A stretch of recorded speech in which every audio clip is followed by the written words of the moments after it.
Everybody get up.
Hello? Larry, Brian here. We've got a breach in Sector 6. What happened? Paper cut. Viruses and bacteria have broken into the body. How much time do I have? Not much. You'll have to travel through the blood vessels to get there fast. And for God's sake, be careful, Larry. For freedom within the United Cells of Hair. I'll have the team meet you at the site. Godspeed, Larry.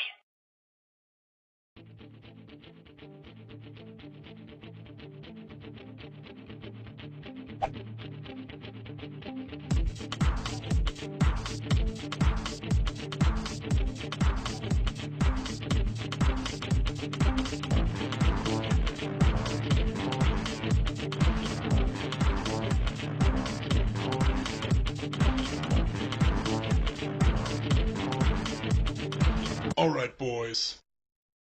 It's time we show these pathogens who the real head honchos are around here. Let's send them back to where they came from. My family and I came to this cell 15 years ago, escaping poverty, depression, and public works programs. We pulled ourselves up by our bootstraps and overcame impossible odds. We believed in the dream that one day, all macrophages could live in peace and homeostasis within young Harold, to raise families and prosper in ways my ancestors never could have imagined. I'm not about to let these damn Reds take our freedom. Attack!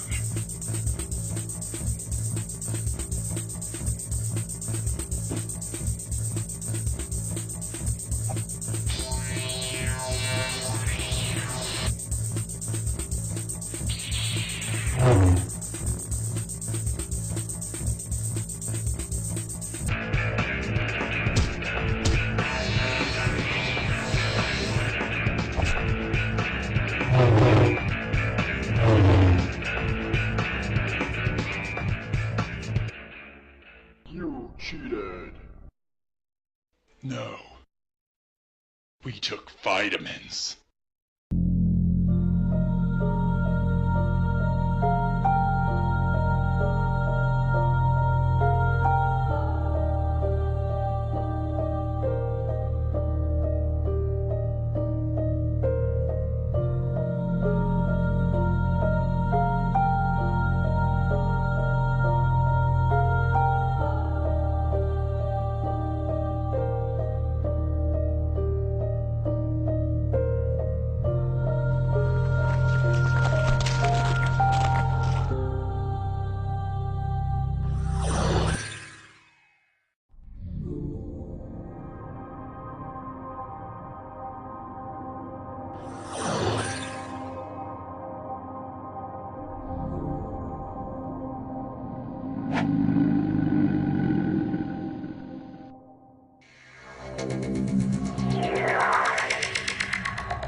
The immune system is a living and highly organized part of our biological structures.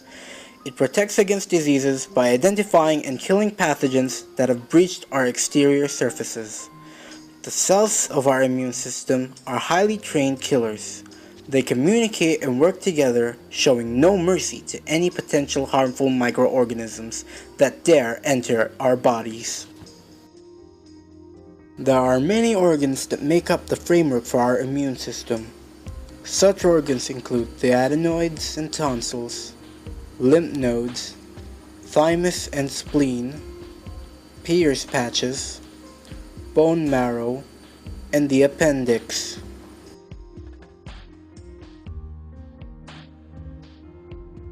Our bone marrow is the center of our immune system. Hematopoietic stem cells, also known as HSCs, are located in our bone marrow. They produce all of our blood cells, including the leukocytes or white blood cells, that make up our immune system.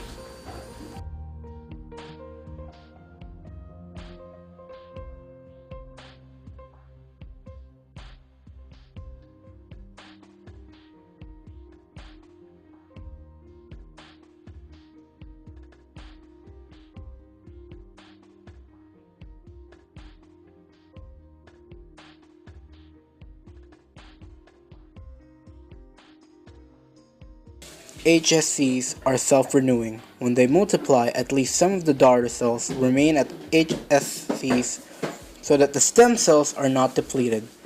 The differentiation of these stem cells depend on what our bodies require. On average, billions of white blood cells are created each day, but in certain instances, like when we are ill, a higher quantity of white blood cell will be created to serve our immediate need.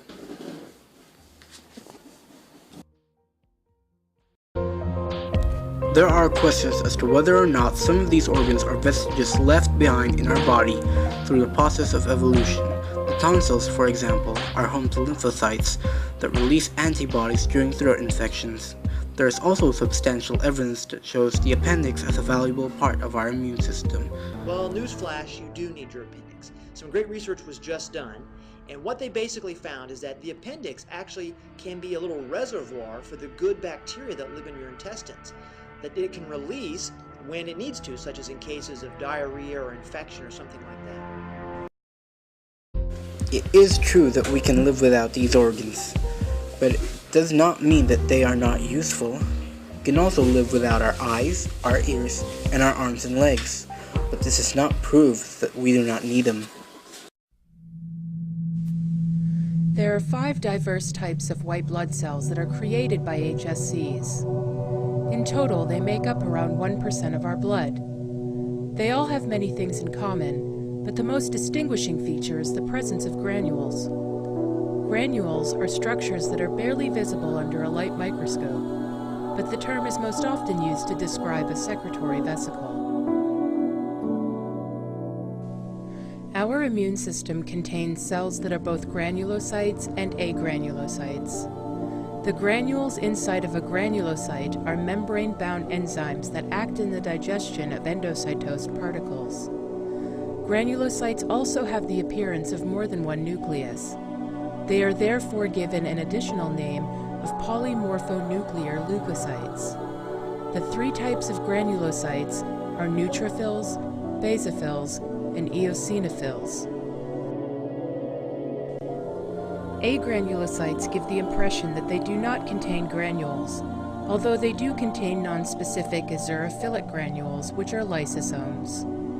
These mononuclear leukocytes include lymphocytes, monocytes, dendritic cells, and macrophages.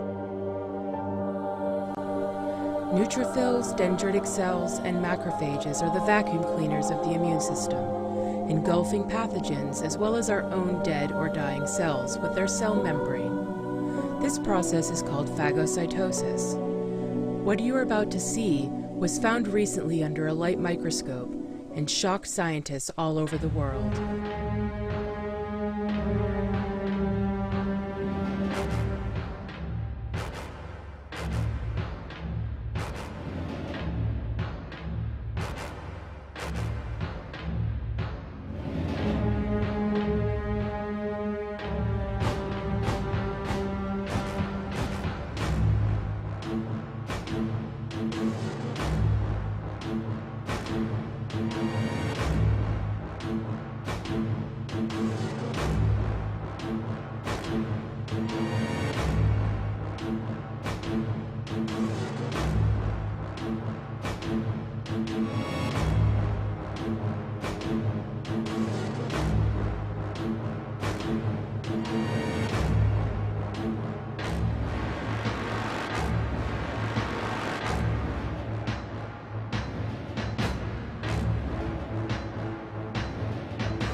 Neutrophils are by far the most abundant type of white blood cell at 60% of our overall count. These cells are usually the first to the scene of bacterial or fungal infections. This neutrophil is chasing foreign bacteria.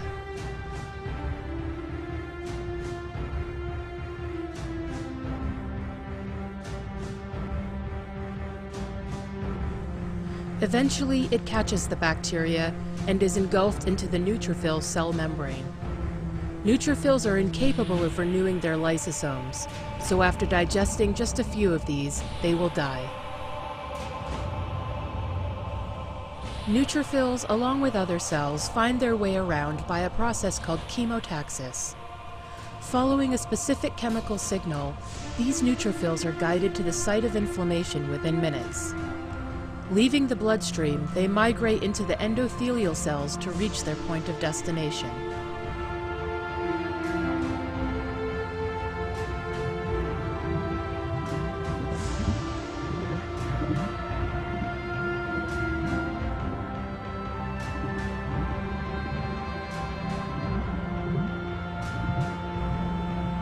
Once they have arrived, they will begin phagocytosing any bacteria present.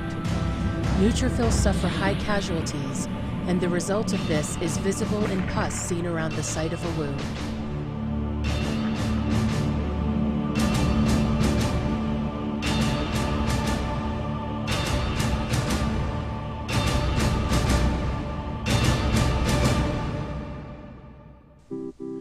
Eosinophils and basophils, by comparison, are the least abundant immune cells, making up around 1% of them. Eosinophils usually deal with parasitic infections, and basophils are responsible for allergic responses as they release histamines causing inflammation. The sole purpose of monocyte cells is to differentiate into macrophages and dendritic cells. Dendritic cells are known as antigen-presenting cells, or APCs. An antigen is a molecule recognized by the immune system.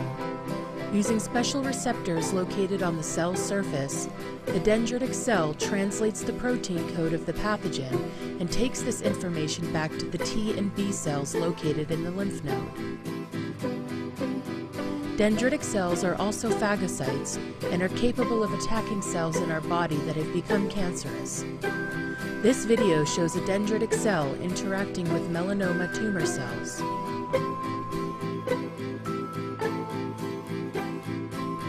Macrophages are the largest of the immune cells and are pathogen-digesting champions. Using phagocytosis, they are able to completely engulf a pathogen into its phagosome, fusing with the lysosome, forming a special organelle called the phagolysosome. The pathogen is then digested with a combination of enzymes and toxic peroxides. Macrophages are also capable of reaching out and grabbing a pathogen with tentacle-like extensions of their cellular membrane.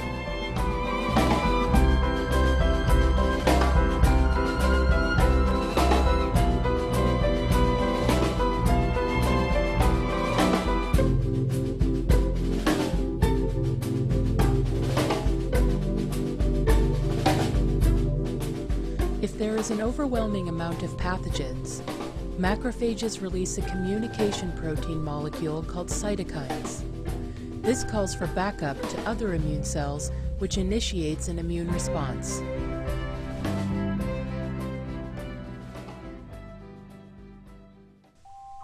Lymphocytes are a very special breed of immune cell. T and B cells are also known to be our memory cells, as they are capable of remembering pathogens that have invaded us in the past. This makes for a more successful and quicker response. To understand how B cells work, let's take a look at what happens in a patient with strep throat.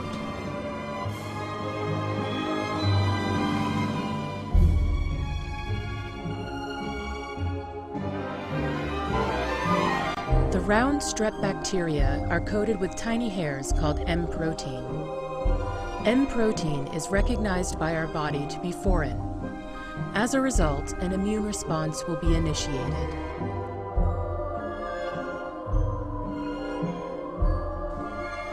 The M proteins drain into the lymphatic system around the neck.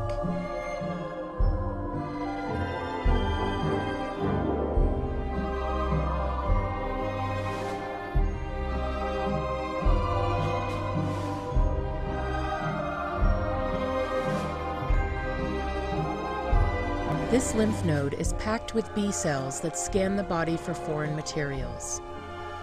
The M proteins from the strep bacteria arrive at the lymph node.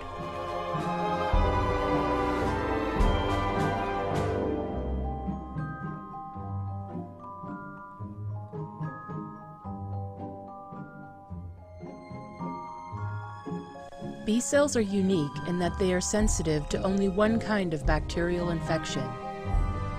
Eventually, one of the B cells will activate in the presence of M protein.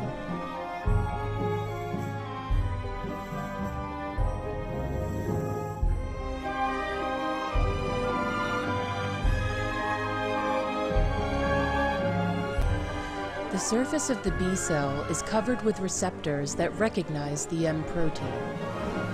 The receptors grab onto the protein, which initiates an activation signal to travel into the cell.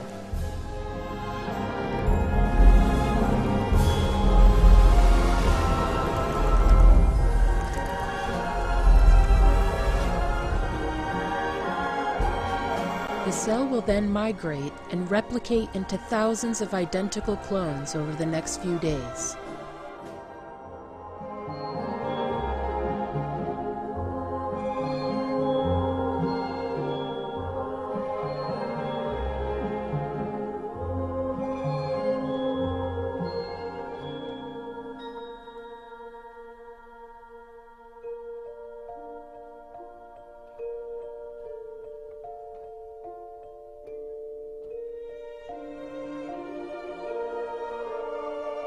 With this new army of B cells, they release M protein antibodies into our system and circulate in our blood.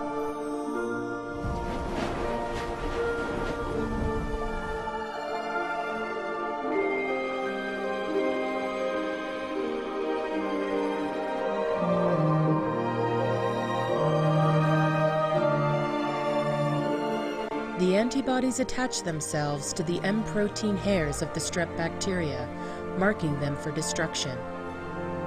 Macrophages have arrived on the scene to ingest the foreign bacteria.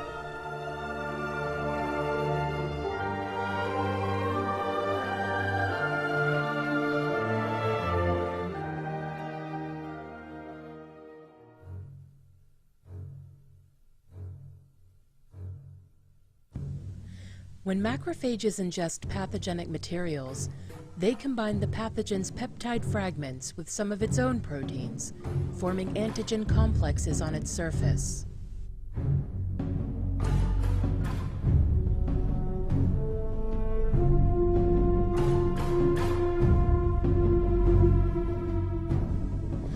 A helper T cell with matching receptors bind to the surface.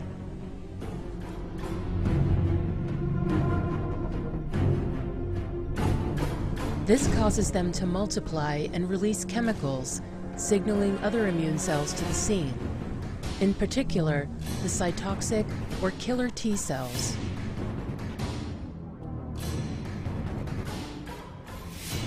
The macrophage activates only the T cells that have matching receptors to the antigen complexes. Triggered by the chemicals released by the helper T cells, the cytotoxic T cells begin to clone rapidly, all designed to fight the specific pathogen.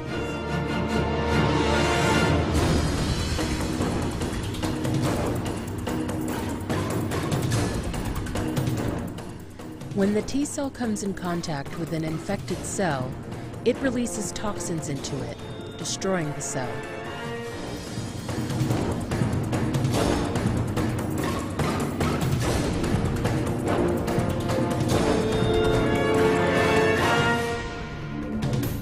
Here we see T cells attacking cancerous tumor cells.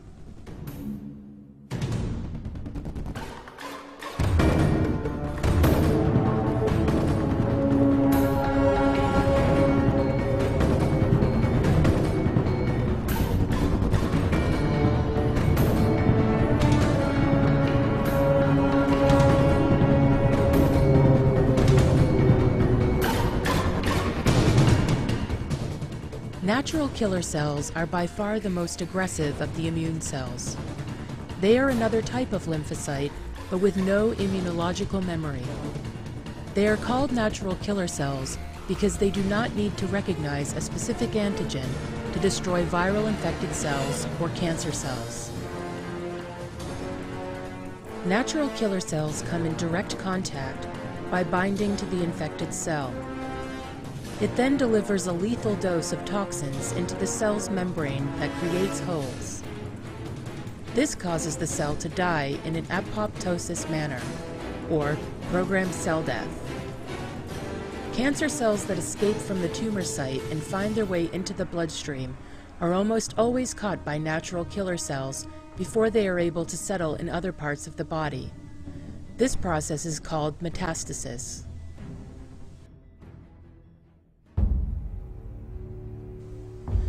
There are several diseases and health conditions that can affect our immune system. Autoimmune diseases, like multiple sclerosis or Crohn's disease, have an overactive immune system whereby the body actually attacks its own cells.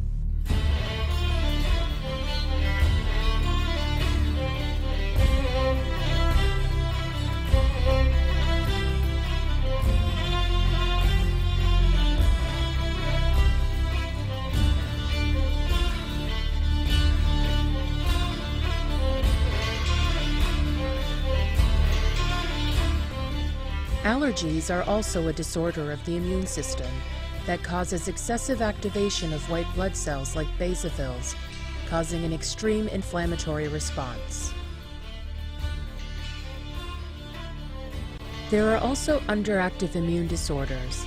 The most well-known is the human immunodeficiency virus, or HIV, the deadly virus that causes AIDS. Viruses are unable to reproduce on their own and require a host cell to multiply. Viruses target only the cells that are suitable for it, and in the case of HIV, the suitable cells are the T cells. The CD4 receptors on the T cell match protein complexes on the virus.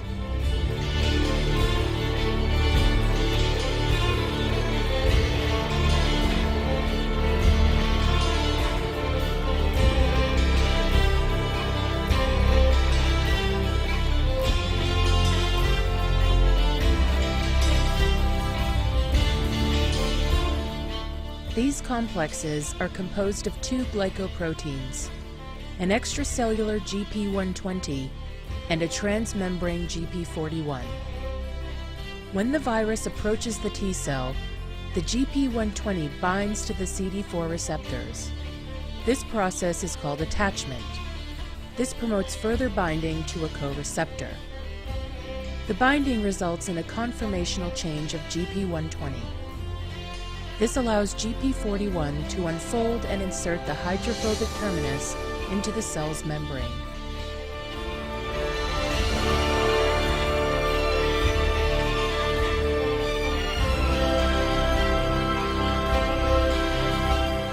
GP41 then folds back on itself, drawing the virus closer to the cell, facilitating the fusion of their two membranes. The viral membrane enters the host cell, bursting open and releasing two viral RNA strands along with three replication enzymes: integrase, protease, and reverse transcriptase.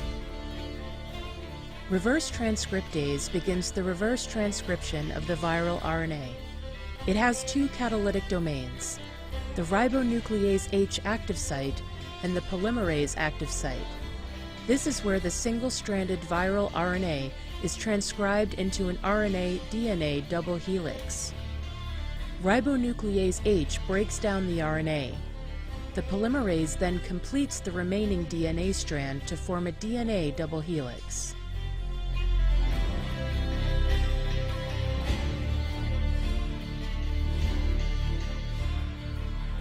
Integrase then cuts off small sections of the nucleotides, creating two sticky ends.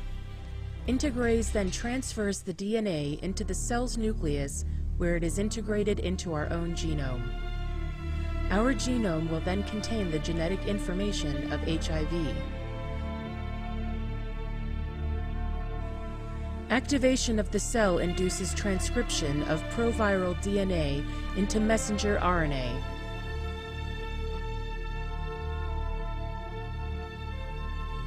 The viral RNA migrates into the cytoplasm. This is where the virus begins to build. Some of them need to be processed by the viral protease. Protease cuts proteins into smaller proteins, an essential part in producing a successful virus. Two viral RNA strands and the replication enzymes come together. They are covered with core proteins forming a capsid. The capsid leaves the cell with new viral and host proteins. The virus matures and goes on to infect other cells. HIV replicates billions of times per day, destroying the immune cells and eventually causing the disease known as AIDS.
If you can't hear what I'm trying to say.